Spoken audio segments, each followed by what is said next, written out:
15 తారీఖు నుంచి 30 తారీఖు వరకు ఈ సింహరాశి వారికి ఎలా ఉందో చూద్దాం.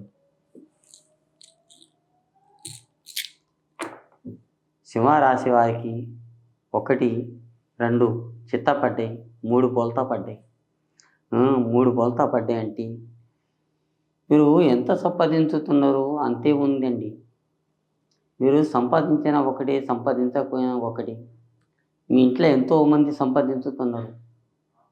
ఆ దేవుని పేరు చెప్పి కష్టపడి మీరు సంపాదించుతున్నారు. పొద్దుగల లేవగానే మీరు ఏడుకొండలవాడ వెంకటేశ్వర వెంకటేశ్వర గోవిందా గోవిందా అని ఆ దేవుని పేరు తీసుకొని మీరు ఎంతో సంపాదించుతున్నారు.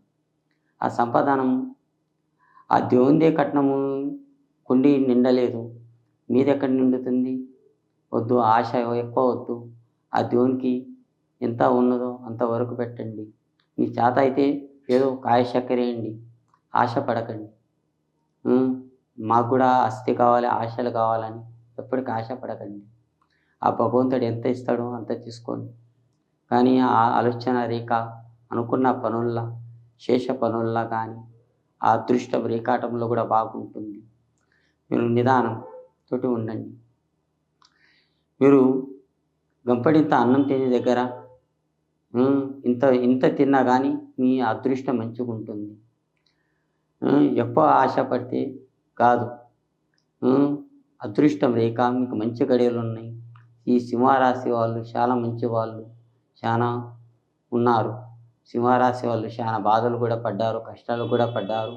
ఇప్పుడు సుఖంగానే ఉంటున్నారు. ఇప్పుడు భగవంతుని దయ వల్ల బాగుంటారు. ఇప్పుడు వచ్చే మన 15 తారీఖు నుంచి 30 తారీఖు వరకు ఇంకింత చాలా మంచిగా ఉంటారు. అనుకున్న పనుల్లో కూడా మంచిగా అవుతుంది.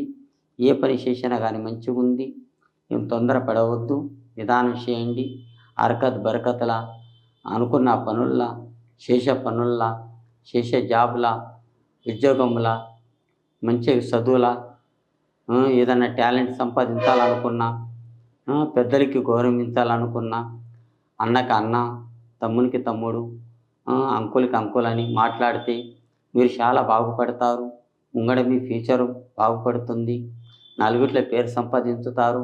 ఈ రాశి వాళ్ళు ఎవరికైనా కానీ ఈ సింహరాశి ఎవరికి వస్తుందో చాలామందికి చెప్తున్నాను. ఈ సింహరాశి వాళ్ళు ఎంత ముందు జాగ్రత్త ఉంటారో అంత చాలా మంచిది. జై శ్రీరామ్.